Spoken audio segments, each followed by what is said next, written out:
मेरे रसिया ओ मत बसिया मैं बंसी लाई हो। मेरे रसिया ओ मत बसिया मैं बंसी लाई हो।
परमात्मा के प्रति भाव है,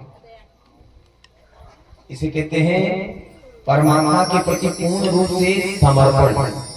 जिसने उस कन्हैया पुत्र ने जला दिया था। अब ये घटना सत्युग में हुई है। क्या हुआ? जब जगत माता सती जल गई तो भगवान विरह में चले गए, समाधि में चले गए। तो यहाँ तारकासुर ने उस वक्त त्रिलोक पर विजय प्राप्त करके और वरदान मांग लिया कि शिव पुत्र के द्वारा मेरी मृत्यु होगी। अब शंकर जब समाधि में चले जाते हैं तो सजनों हजारों वर्षों तक भगवान की समाधि नहीं खुलती है। अब कई लोगों के मन में शंका रहती है कि भागवत में राधा नाम का उच्चारण नहीं है। प्रत्यक्ष रूप से श्रीमद् भागवत में राधा शब्द नहीं लिखा है। आप पूरी 18,000 श्लोक इसमें पढ़िए, यहाँ राधा नाम का शब्द नहीं आया। क्या कारण रहा होगा सजनों? उसका कारण ये रहा, ग्रंथ के आरंभ में ही श्री सुखदेव जी महाराज ने श्री राधा रानी जो उनकी गुरु है, कितने लोगों का नाम नहीं पुकारा जाता पता आपको? अपने मुख से किसी का नाम नहीं लेना चाहिए। सबसे पहले गुरु का नाम पुकारा नहीं जाता है। जो उनका नाम सुने वो का हम नहीं पुकार सकते, गुरु का नाम नहीं पुकार सकते। दूसरा माता पिता का नाम, उनके नाम को हम नहीं पुकार सकते। तीन हो गया। चौथा है पति का नाम, पति के नाम को भी हम नहीं पुकार सकते हैं। ये 4 नाम पुकारना वर्जित है। किसका नाम? गुरु का नाम, माता पिता का नाम और पति का नाम। क्यों? माता पिता जन्मदाता है, गुरु शिक्षा देने वाला है, पति परमेश्वर है। देखिए ब्याह फूट धोई ने जब है पति परमेश्वर भगवान। अच्छा अब परमेश्वर बाद में देखी जाए जाओ, लेकिन ऐना परमेश्वर भगवान है ना, लेकिन है परमेश्वर। देखो हंसने वाली बात नहीं, इस सनातन धर्म में नारी के लिए ये कहा गया है कि वह अपना गुरु किसी को नहीं बनाएगी। आजकल तो माताएं सबसे ज्यादा गुरुमुख है। एक गुरु जी के पास में उनको गुरु बना लिया, कल वहां गए। माँ शास्त्र कहता है कि माताएं स्त्री किसी को गुरु नहीं बनाएगी, उसके लिए सबसे बड़ा गुरु उसका पति है। प्रातः काल उठ करके अपने पति के चरण स्पर्श करिए और सौभाग्यवती का आशीर्वाद लीजिए। इससे बड़ा आशीर्वाद नारी में कुछ नहीं है। वह सदा सुहागन रहे। हर नारी की यह कामना होती है कि मैं अपने पति से पहले चली जाऊं, सदा सुहागन रहूं। लेकिन ये हर नारी सीता बनकर के नहीं आती, कौशल्या भी बनती है। ठीक है, दशरथ पहले चले गए, कौशल्या बाद में गई, लेकिन राम जी बाद में गए, सीता पहले चले गई। एक ही घर में 2 अंतर देख लीजिए, एक सदा सुहागन रही और एक विधवा हो गई। तो ये प्रारब्ध है।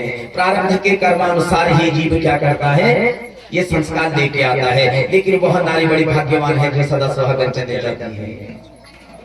तो इसलिए नारी किसी को गुरु नहीं बनाती है, उसके गुरु कौन है, उसके पति देव हैं। उसका संसार ही वहां से शुरू होता है और वहीं समाप्त हो जाता है। ये सनातन की नारी का कर्तव्य है। बाकी अब आजकल पति तो दोस्त हो गए हैं, तो हमें क्या करना है, पति दोस्त नहीं होता है, ये ध्यान देना है। पत्नी दोस्त मित्र नहीं बन सकती है। पत्नी का दर्जा मित्र का नहीं है। मित्र का अर्थ समझते हैं अपने दिल की जो सारी बातें बता सकते हैं। अगर मैडम को बता दोगे तो फिर घर में तो राम राम क्या हो जाएगा पता है।